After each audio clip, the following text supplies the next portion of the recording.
चाटा घुर पहिर नाम न ले दूसरे कह देते कुलवरतिया ने का भाई हमारा साढ़ू नी रहू के पटावे में तेज चला देखियाई पलट पलट काटा रहू के नी उड़ा के कटा। ए साड़ू भैया, हां भैया एक बात कही, काओ बतावा। कान खोल सुने। हां खुश सोने है जौन हम कहा बढ़िया चीज कहा हां हां हां कि चला भाग चली कहाँ भैया?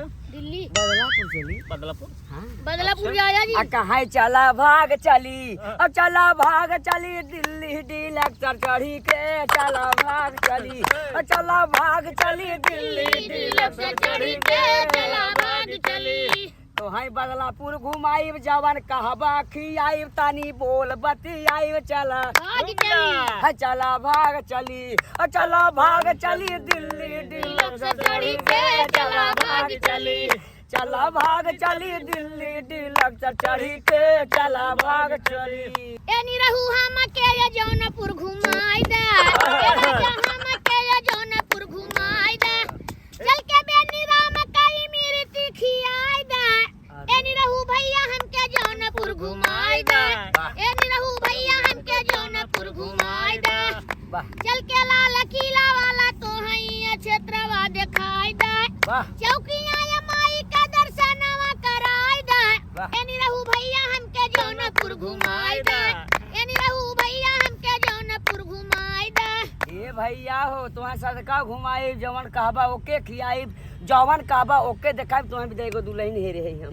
हाँ बड़ा बढ़िया काम कि के है हम भैया। के दुल्हन चाही डिमांडा हुआ कि हम के दुल्हन चाही अंग्रेजी स्टाइल वाली ना हम के दुल्हन चाही अंग्रेजी स्टाइल वाली ना स्टाइल वाली ना हो स्टाइल वाली ना और लपकौआ चपकौआ और मोबाइल वाली ना क्या हम बात है। के दुल्हन चाही अंग्रेजी स्टाइल वाली ना। नंबर एक हाँ भैया बताइए पहले मेहराजगुन का गावत रहन कैसे गावत हैं जानत है कैसे नया भैया। नया गाना गावत हैं वाह। खुद ही एक कवि हैं। अरे ला उनके हाँ? लिए राइटर के बटवाई नहीं तब? किया। अरे कहन छोटे घुघुर वाला बिजली भाई तो हाँ, कई हाँ, कुल हाँ। गाना याद होए हम जानते हैं लेकिन अब तोहरे सामने थमना है उतना बात राही राही बड़वार भाई बतावत है है। गुरु महाराज है। कहन छोटे घुघुर वाला बिछुआ जब बना छोटे घुघुर वाला। तेरी पढ़ाई के मास्टर अरे अरे वो घुघुर पहिर नाम न ले दूसरे कह देते कुलवरतिया ने का भाई हाय। तू बिछुआ पहिरई भारतीय ने का बहिनी बाजी रावत के बाजै दूसरे लाइन उजिन जा हमार वाला गाना सुना। हां बाबा अरे छोटे घुघुर वाला बिछुआ जब बना छोटे घुघुर वाला ओ घुघुर पहिरई भारतीयन के बहिनिया ओ घुघुर पहिरई भारतीयन के बहिनिया अरावट बाजै करावट बाजै लड़का ले तलेवावट बाजै छोटे घुघुर वाला वाह छोटे घुघुर वाला बिछुआ जब चला छोटे घुघुर वाला। ऐसे मेरा जुगन वाला का तो तब का मेहरुआ वाला गावा खताया आई गईल खताया आई गईल खताया आई गईल सारा बनारस से खताया आई गईल जब हदत खताया आई गईल सारा बनारस से खताया आई गईल। ऐसा नहीं सर गीत गाना गावा गावा हमारी यहाँ देखा ये कॉलेज मशहूर है टीडी टीडी कॉलेज कॉलेज अरे ला है ना हां जौनपुर को माना जाना है बा स्कूल है सही एक बात तर्ज है वाह भाई वाह कि चला देखी आई जौनपुर का टीडी कॉलेज चला देखी आई जौनपुर के टीडी कॉलेज चला देखी आई।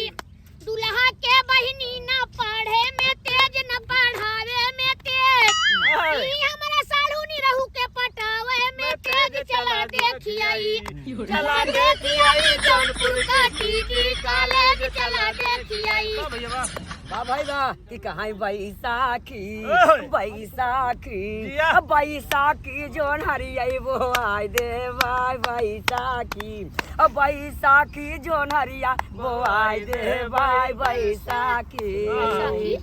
अरे सबके बैसाखी बोलना कि सबके दे भाई भुट्टा दुई भुट्टा सबके दे भाई अब भुट्टा दुई भुट्टा अरे दुल्हा के ठेठी तिमाई दे भाई बैसाखी उन्हें बितराई दे भाई अरे भाई दुल्हा गाड़ी सुन पाई करते काटा काटा काटा काटा या भाऊजी काटा हो काटा काटा काटा काटा या भाऊजी काटा हो काटा काटा अट काटा पट काटा उलट पलट काटा रहू के निहुरा के काटा काटा चल तेरी काटा ये पकड़ काटा काटा या भाऊजी काटा हो काटा काटा काटा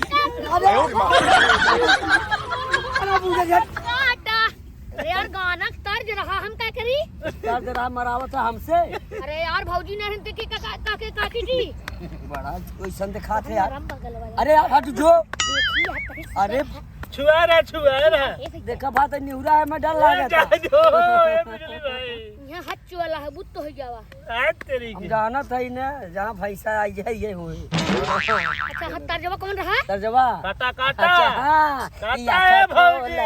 हाँ हाँ कि आँखा खोला ओए। आँखा खोला ये गौरा देखा तानी आँखा खोला अरे आँखा खोला ये गौरा देखा तनी आँख खोला तब गौरा माना बचन गौरा जाय अपना घर आई बनी के हम बर आँख खोला आँख खोला ये गौरा बोला तानी आँख खोला आँख खोला ये गौरा बोला तानी हो आँख खोला अरे ऐसन बारतिया ना देखे अभी तक कजिया करे धक्का धक ऐसन बारतिया ना देखे अभी तक कजिया करे धक्का धक वाह। कौनो का एक मुंह कौनो के हइयो ना अरे अरे अरे कौनो के हइयो ना खाए घपा घप जिया करे धक्का धक ऐसन बारतिया ना देखे अभी तक कजिया करे धक्का धक क्या बात है।